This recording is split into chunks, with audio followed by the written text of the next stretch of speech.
les gens sont, comment dire, dans une espèce d'espoir, d'attente comme ça, que les choses vont s'améliorer toutes seules. Mais vous l'avez compris, ça marche pas comme ça. La loi de cause et d'effet est patente.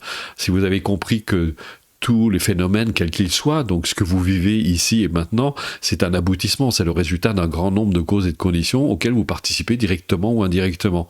Donc vous comprenez que c'est, comment dire, cet aboutissement auquel vous participez, autrement dit, vos aspirations, les aspirations que vous pouvez avoir, ne peuvent se réaliser que si vous faites ce qu'il faut pour que ça arrive. Autrement dit, un point qui est essentiel, ce qu'on appelle la cohérence, vous devez faire en sorte que votre manière de penser, votre manière d'agir et votre manière de vous exprimer soient en cohérence avec vos aspirations. Ça paraît logique, mais pourtant, souvent, c'est pas ce qu'on fait. C'est comme si vous voulez une bonne recette, bien, vous devez réunir les ingrédients qui vont composer cette recette. Mais c'est pas suffisant. Il faut aussi savamment doser. Si vous mettez trop de sel ou pas assez de sel, si vous mettez trop de piment ou pas assez de piment, etc. Donc vous devez trouver la juste façon c'est ce qu'on appelle dans la sagesse humaine, la sagesse, justement. La sagesse, c'est être approprié, d'avoir le geste approprié, le bon geste, le geste juste, qui va faire que vous allez obtenir un résultat. Résultat qui, je le répète, veut dire résulte de. Et là, vous obtenez. Mais parfois, alors comme on est dans une culture où les gens sont extraordinairement pressés, ils veulent que tout arrive très vite, donc ils sont très impatients. Il y a des ingrédients qui comptent beaucoup aussi, c'est la patience, parce que vous voulez vous aspirer à un changement de vie, par exemple, je sais pas, vous êtes quelqu'un de très stressé, de très agité, de très angoissé. Je vois les personnes, par exemple, qui nous disent, mais ma vie s'améliore pas, ça fait une semaine que je pratique. Je leur dis, vous êtes quand même fantastique. Comment vous voulez que votre vie s'améliore en une semaine, alors que ça fait 30, 40 ou peut-être 50 ans que vous êtes comme ça. Et il va falloir patienter un petit peu, parce que pour renverser la vapeur, pour contrebalancer vos tendances négatives, elles vont pas disparaître comme ça du jour au lendemain, simplement parce que vous avez fait une semaine de pratique. Et je trouve ça assez extraordinaire, parce que c'est quelque chose qui revient régulièrement. Il y a des personnes qui nous écrivent, mais j'ai toujours pas de résultat. Et quand je leur pose la question, mais quand vous dites que vous n'avez pas de résultat, au moment où vous pratiquez, est-ce que vous vous sentez bien? Alors qu'ils disent, bah oui, je me sens bien quand je pratique. Je dis, c'est quand même un progrès. Je dis, avant, vous n'aviez même pas cet espace de détente.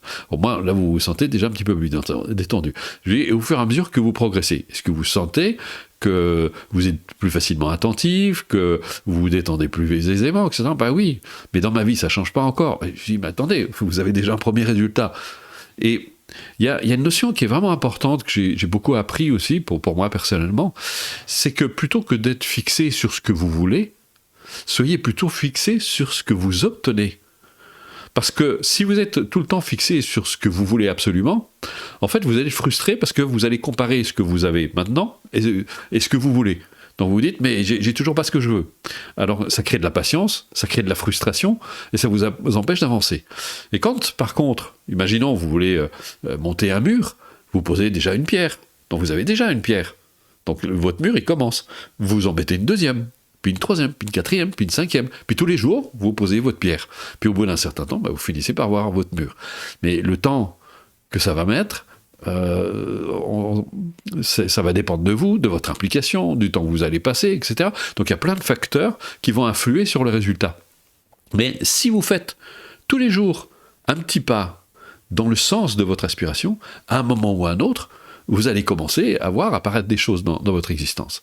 Mais ça, je crois que dans une culture, surtout nos cultures modernes, la patience, ça pêche un petit peu. D'ailleurs, c'était, je ne sais plus quel auteur qui disait, aujourd'hui avec l'ordinateur, la patience, ça dure 1 minute. Les gens sont tellement habitués à appuyer sur un bouton, à avoir tout de suite ce qu'ils veulent, et comme ça ne vient pas, dans leur vie, ça ne marche pas comme ça. Si vous faites du jardin, vous voyez bien que vous ne pouvez pas tirer sur la plante pour la faire pousser plus vite, elle va prendre son temps. Elle va se déployer tout doucement, pas après pas, étape par étape, et ça arrivera quand toutes les conditions seront réunies pour que sa croissance se fasse. C'est d'ailleurs un sage qui disait, est-ce que la nature se hâte à faire pousser un arbre? Non, mais elle est sûre de son affaire. Et c'est un peu ce qui manque dans notre culture. Aujourd'hui, on va parler de liberté. Qu'est-ce que c'est que la liberté? Alors aussi, là c'est pareil, hein, on est dans une culture, on est dans la culture du désir. Et pour nous, c'est la liberté, c'est faire tout ce que je veux. Sauf, on voit le bordel dans lequel ça nous a foutu, parce que tout le monde veut faire ce qu'il veut. Et on ne se préoccupe pas des conséquences que ça peut avoir.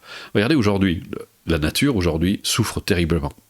Vous savez, je pense que maintenant, il n'y a plus une personne qui ignore, parce qu'on le voit, on le subit de plus en plus, les pluies diluviennes, des sécheresses assez impressionnantes.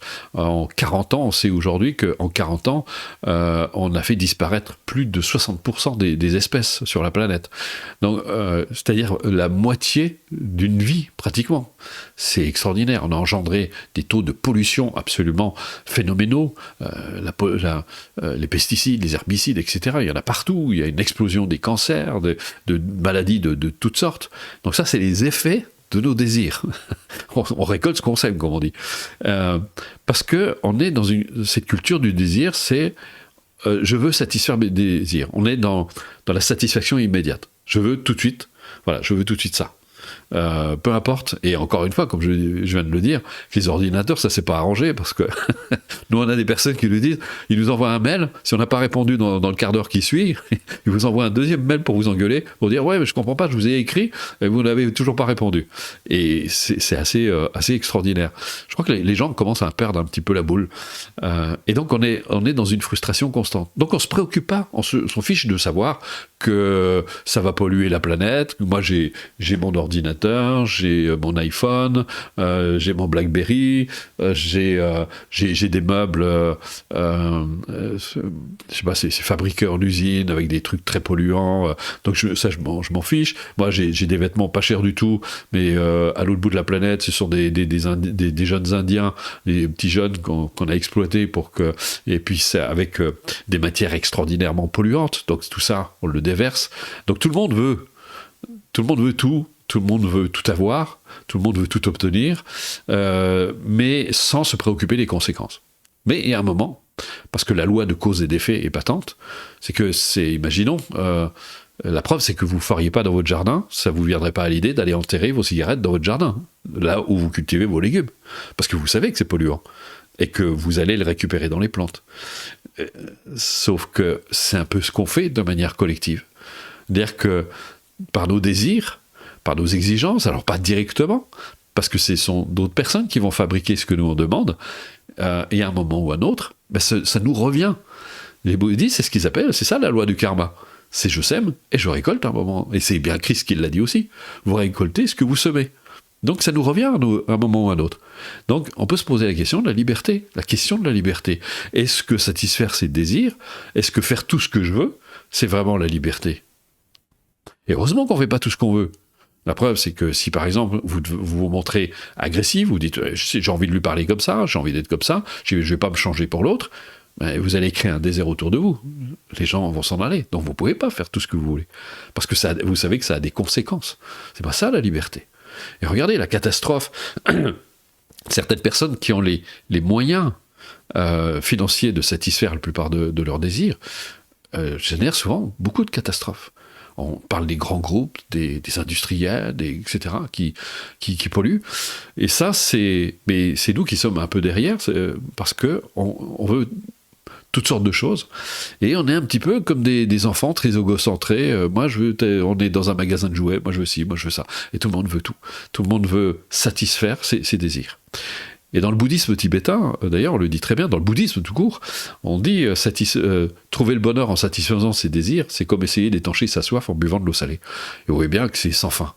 Donc, est-ce que, effectivement, satisfaire ses désirs va participer à notre bonheur? Ça, c'est la première chose, question qu'on doit se poser. Peut-être à court terme, on va obtenir une satisfaction, c'est clair. C'est de Mathieu Ricard qui donnait l'exemple de la douche. Vous prenez une bonne douche, ça vous fait du bien, c'est très agréable, mais essayez de rester plusieurs heures sous la douche, au bout d'un moment, ça va se transformer en désagrément, et voir si ça se prolonge encore plus, ça va se transformer en souffrance. Donc la satisfaction immédiate a ses limites, parce que vous obtenez quelque chose pendant un certain temps, pendant quelques secondes, quelques minutes, peut-être même quelques heures, mais au bout d'un certain temps, ça ne fonctionne plus, ça ne satisfait plus, ça ne convient plus. L'autre question aussi par rapport à la liberté, est-ce que nous sommes vraiment libres? Et c'est là où c'est intéressant, on va faire un petit peu de psychologie.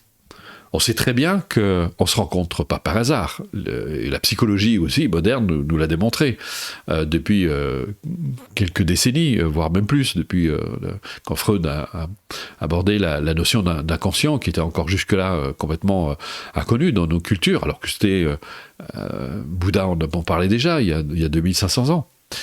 Et on sait très bien que deux personnes, par exemple, qui souffrent d'une peur de l'abandon, par exemple, une personne qui souffre de la peur de l'abandon, soit elle va rester seule parce qu'elle a trop peur de souffrir d'être abandonnée, mais ça peut être très inconscient. Elle va peut-être consciemment, elle va dire qu'elle a choisi de rester seule, mais c'est peut-être parce que en arrière-plan, elle a peur. Elle a peur de s'attacher, donc de souffrir à l'idée d'être abandonnée. Mais aussi, on sait très bien qu'une personne qui souffre de cette peur de l'abandon va pas rencontrer quelqu'un de libre, mais quelqu'un qui souffre aussi de la peur de l'abandon. Parce qu'il y a une espèce de calcul très inconscient qui se dit, ben, si lui, il a aussi peur que moi d'être abandonné, il va pas m'abandonner. Et c'est comme ça qu'on va avoir des profils, par exemple, d'une femme soumise, ou l'inverse, et d'un homme protecteur. Mais tous les deux souffrent de la même peur. Il ne faut pas croire qu'un homme protecteur est quelqu'un qui est à l'aise, qu'il est libre. Ce n'est pas du tout le cas. C'est qu'il a besoin. Il a besoin de protéger quelqu'un. Parce que ça le rassure, il se dit en se protégeant, elle a besoin de moi, donc c'est très inconscient, cette personne, elle a besoin de moi, donc elle va pas m'abandonner puisqu'elle a besoin de moi. Et puis la personne qui est soumise, elle aussi, parce qu'elle n'a pas assez confiance en elle pour voler de ses propres ailes.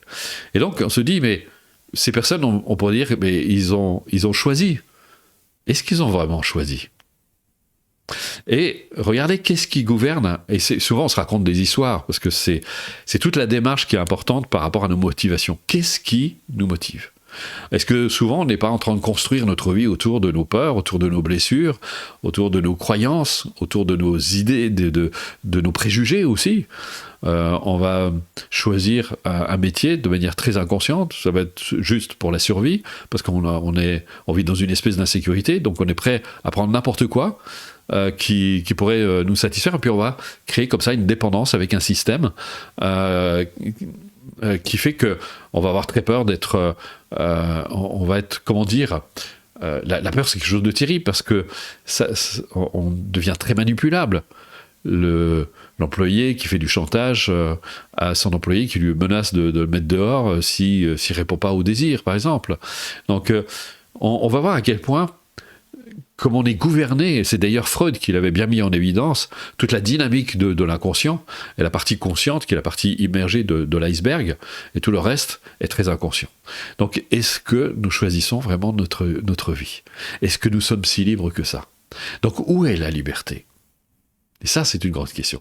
D'ailleurs, moi, c'est une question que je me suis posée dès mon plus jeune âge. J'avais 13 ans, je m'interrogeais, parce que je me disais, la question de la liberté était très interpellante pour moi. Donc j'ai cheminé, puis comme vous le savez, j'ai eu le bonheur de passer beaucoup de temps avec de nombreux sages.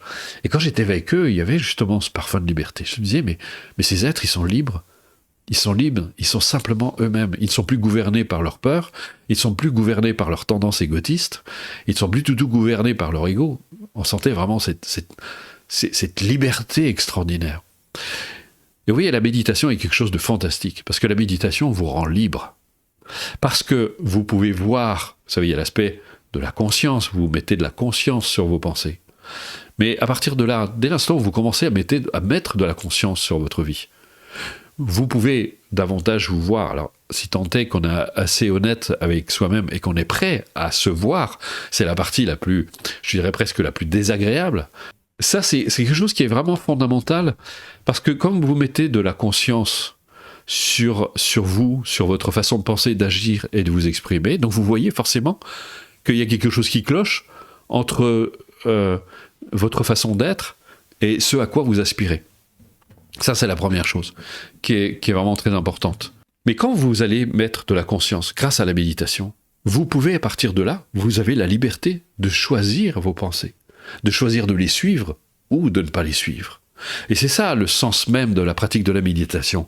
Quand on ramène l'attention là où vous êtes, quelque part, implicitement, c'est comme si vous disiez maintenant, je décide de ne plus suivre mes pensées. Donc de ne plus leur donner le pouvoir que je leur accorde habituellement. Si tant est que vous avez conscience que vos pensées n'ont pas de pouvoir. Ça, c'est l'illusion dans laquelle on vit. Et il y a même des auteurs qui vous parlent du pouvoir de la pensée. En fait, c'est vous qui donnez du pouvoir à la pensée.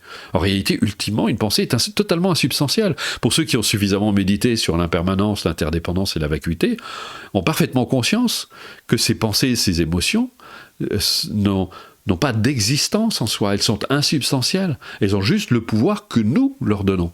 Et la méditation, c'est ça, quelque chose d'absolument extraordinaire qui peut nous rendre libres. Elle peut nous rendre libres parce qu'on peut décider, on peut choisir de suivre ou pas nos pensées. De dire, voilà, des pensées s'élèvent à la conscience, dorénavant je reste là, je ne les suis plus. Je veux plus de ça. Et les bouddhistes nous disent la même chose, enfin tous les grands sages nous disent la même chose. Ils nous disent, en fait, vous abandonnez ce que vous ne voulez plus et vous faites exister ce que vous désirez. C'est-à-dire que pour être libre, il n'y a plus besoin de se bagarrer. Il n'y a pas besoin de changer quoi que ce soit. Il y a juste à clairement identifier nos pensées. Et c'est ce que disait Kimby, Phineas Kimby, qui disait « Votre vie n'est finalement rien d'autre que le reflet de vos propres pensées. Les pensées dont vous n'êtes même pas conscient. » Et dès que vous avez conscience de ça, vous pouvez vous dire « Mais maintenant, je décide. » Vous avez une pensée assez sombre, pas très heureuse, etc. Et puis, d'ordinairement, qu'est-ce que vous faites? Vous dites, c'est mon côté sombre. Mais non, c'est pas votre côté sombre. C'est juste des pensées qui s'élèvent à la conscience. D'autant plus que c'est très complexe, la pensée. Pour ça que dans les nouveaux cours, je pense que vous êtes très nombreux à les suivre, j'ai énormément développé ça pour comprendre d'où vient la pensée, comment elle se crée, à l'origine, comment elle vient, parce que vous croyez que vos pensées vous appartiennent. Mais ça aussi, c'est une illusion. Vous pensez que ce sont vos parents qui vous en vont influencer, la société, etc. Mais c'est beaucoup plus loin, beaucoup plus lointain que ça. Les gens se pensent originaux par rapport à leurs pensées. Mais en fait, non. Et c'est là où vous avez une liberté extraordinaire grâce à la méditation. Parce que la méditation vous donne cette capacité à être libre, de ne plus donner autant de pouvoir à vos pensées. Alors évidemment, ça ne se fait pas comme ça. Si c'était facile, tout le monde l'aurait déjà réalisé. Ça prend du temps, il faut prendre le temps d'étudier, de méditer, de réfléchir aussi, de pratiquer surtout, de mettre en application. Et c'est comme ça que petit à petit, vous arrivez à vous défaire de toutes ces tendances invalidantes, de toutes ces perturbations mentales, comme disent les bouddhistes, ces obscurcissements mentaux. Qu'est-ce que fait un méditant? Il s'évertue tout simplement, et là je paraphrase Mathieu Ricard, qui a parfaitement raison, un méditant s'évertue à se libérer de ses toxines mentales. Parce qu'il sait que c'est ça, sa prison. C'est pas le fait de ne pas pouvoir faire tout ce qu'il veut. C'est ça, sa prison. Sa prison, c'est d'être sous l'emprise de ses pensées et de ses émotions. Et moins vous serez sous l'emprise de vos pensées et de vos émotions, plus vous serez libre.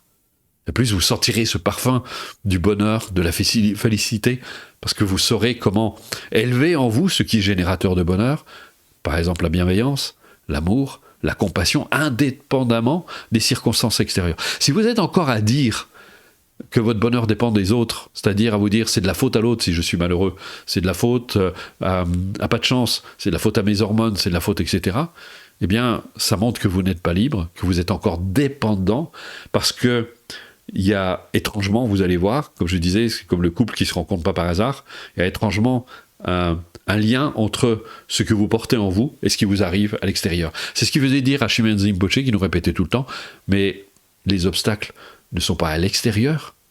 Les obstacles à l'extérieur ne sont que les reflets de vos propres obstacles personnels. C'est-à-dire qu'une fois que vous aurez désamorcé, par exemple, je reprends l'exemple du couple dont je parlais tout à l'heure, de cette personne qui souffre d'une névrose d'abandon. Elle fait une démarche, elle apprend à se libérer, à avoir un peu plus confiance en elle, à devenir de plus en plus autonome. Mais elle n'a plus besoin de cette relation dépendante. Donc, elle se libère. Alors, soit le compagnon ou la compagne se libère aussi de sa tendance, et à ce moment-là, tous les deux vont évoluer dans la liberté, et vont partager cette liberté, et vont créer du bonheur ensemble.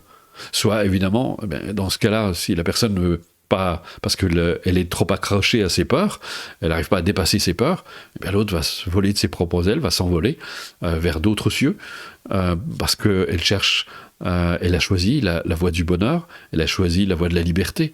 Et la liberté, c'est ça. Liberté de ne plus être sous l'emprise de ces tendances négatives. Donc, si vous êtes encore à croire que l'extérieur, vous dépendez de l'extérieur pour être heureux, eh bien, j'ai envie de vous dire, vous n'êtes pas prêt de connaître le bonheur, parce que le bonheur ne peut pas dépendre de l'extérieur, puisque vous avez conscience que l'extérieur, c'est vous qui l'engendrez par vos propres perceptions.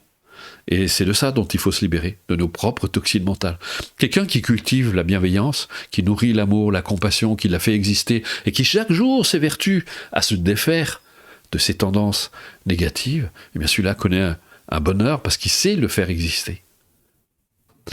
Je ne prétends pas que c'est facile, mais il n'y a pas d'autre façon de faire. Vous pouvez essayer, mais vous verrez que chaque fois que vous satisferez un désir, vous aurez, c'est même pas un bonheur, mais un plaisir éphémère qui ne durera pas. On sait même que les personnes qui gagnent beaucoup d'argent, par exemple, même si vous gagnez au loto demain, vous allez avoir des millions, vous allez pouvoir satisfaire un grand nombre de désirs, donc pendant un moment, vous allez être dans le bonheur.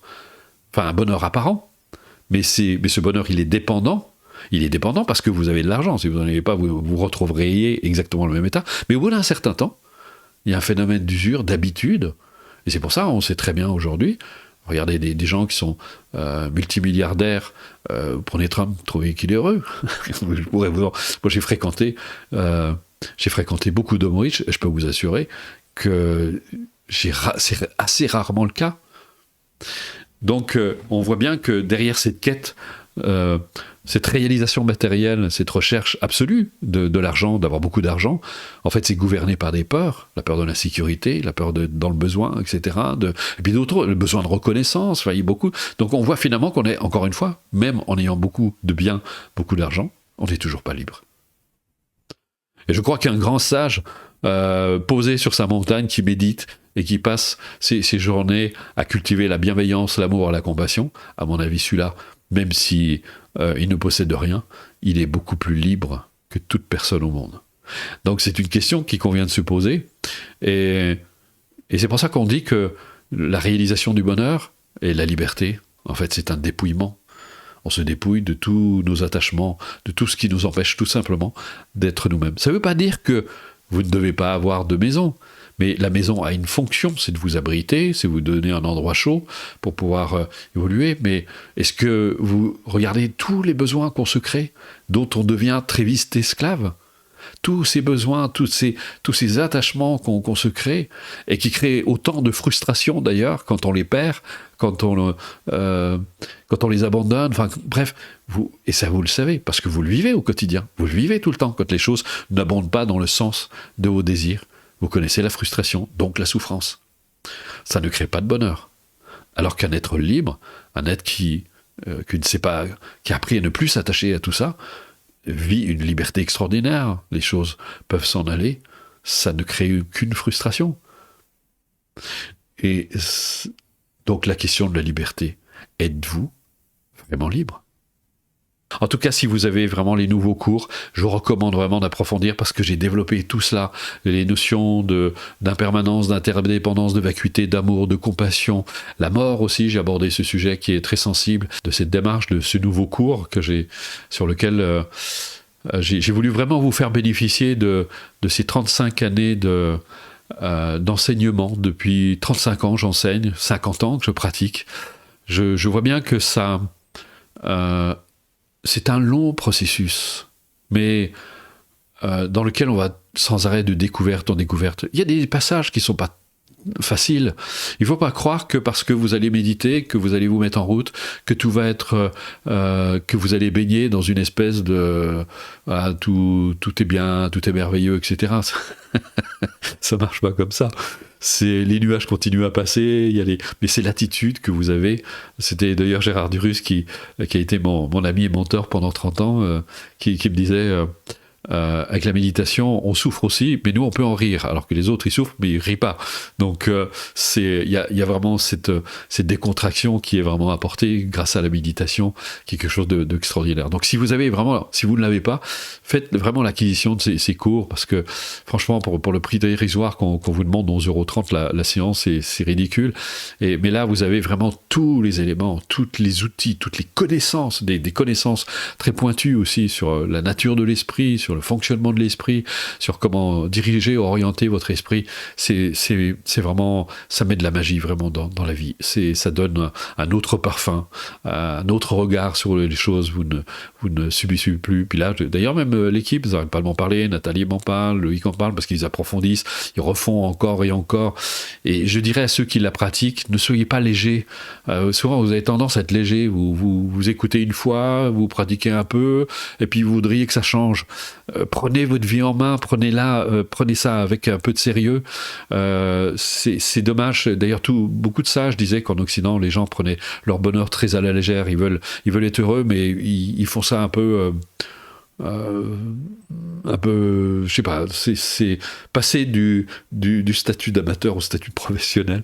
Je veux dire, vraiment entrer dedans. Prenez le temps de lire, d'écouter, de réécouter encore et encore et encore, et de pratiquer, d'approfondir, de chercher, d'être des chercheurs. Parce que je vois souvent les gens sont très passifs, ils disent « Ah, mais ça marche pas, ou ça marche pas comme je veux ». Vous voyez, encore le désir, c'est-à-dire je voudrais que ça marche d'une certaine manière. Donc ils ne sont pas ouverts. Ils ne sont pas ouverts à la démarche. Alors que quand vous pratiquez comme un vrai méditant, vous avez toujours l'esprit curieux, toujours l'esprit à l'affût, même si ça ne marche pas, vous dites « Ah tiens, c'est intéressant ». Vous allez tirer bénéfice, justement, de ces apparents échecs qui n'en sont pas en réalité. Encore une fois, quand ça ne marche pas, c'est un aboutissement aussi, c'est un résultat. Et c'est un résultat dont vous pouvez tirer bénéfice. Et rappelez-vous cette phrase d'Aldous Huxley, l'expérience, c'est pas ce qui nous arrive, c'est ce que nous faisons de ce qui nous arrive. Donc si vous en avez assez de subir votre vie, eh bien, mettez-vous en route et n'attendez pas que ce soit parfait, parce que ce ne sera jamais parfait. Comme disait un de mes amis qui était bouddhiste dans l'âme, il disait, moi le bouddhisme m'a appris au moins une chose, c'est que je suis parfaitement imparfait. Voilà. Donc nous sommes tous, et je suis parfaitement imparfait aussi, mais je compose avec ces imperfections. L'essentiel, c'est ce qu'on partage, c'est de mettre un peu plus. Vous voyez, la méditation, elle n'est pas là pour nous rendre parfaits, elle est là pour nous rendre un peu plus humains, d'abord envers nous-mêmes, puis forcément envers les autres, parce que comment vous voulez prendre soin des autres si vous ne savez pas prendre soin de vous? Et je vois ça aussi, c'est un problème parce que beaucoup de gens ne voient pas où elle aide. On a régulièrement des personnes, oui, vous manquez d'altruisme, parce qu'on n'a pas été gentil avec eux. Les gens sont fantastiques et parfois c'est un peu, on a l'impression d'être dans une pouponnière où les gens, ouais, j'ai pas eu ce que je voulais, etc. C'est un peu, c'est assez. Parfois il y a beaucoup d'immaturité chez certaines personnes qui entrent dans la méditation. En tout cas, merci de votre écoute, merci de votre attention. Prenez le temps de réfléchir. Oui, c'est aussi. On est dans une démarche aussi, dans une culture, les gens sont très mentaux, très intellectuels. Personnes qui me disent parfois, mais je suis pas d'accord avec vous. Je dis, mais la question, c'est pas de savoir si vous êtes d'accord avec moi. C'est pas ça la question. Je dirais, mais même à la limite, peu importe, on s'en fiche que vous soyez d'accord ou pas avec moi. J'essaie pas de vous convaincre, j'essaie pas de faire en sorte que vous soyez d'accord avec moi. Prenez le temps de méditer. Bouddha disait toujours, ne croyez jamais ce que je vous dis, vérifiez-le à la lumière de votre expérience. Allez vérifier, ne vous contentez pas de croire. Et si vous dites, en fait, si vous souhaitez être d'accord avec moi, mais là, on est complètement dans un rapport complètement mental. Je cherche pas à ce que les gens soient d'accord avec moi. C'est sans intérêt. C'est comment est-ce qu'on crée du bonheur ensemble. C'est ça le plus important. Donc la question, c'est pas de savoir si j'ai raison ou pas, si on est d'accord avec moi ou pas. C'est sans intérêt. C'est pas ça la question. Donc, pratiquez, et là, votre vie va vraiment changer.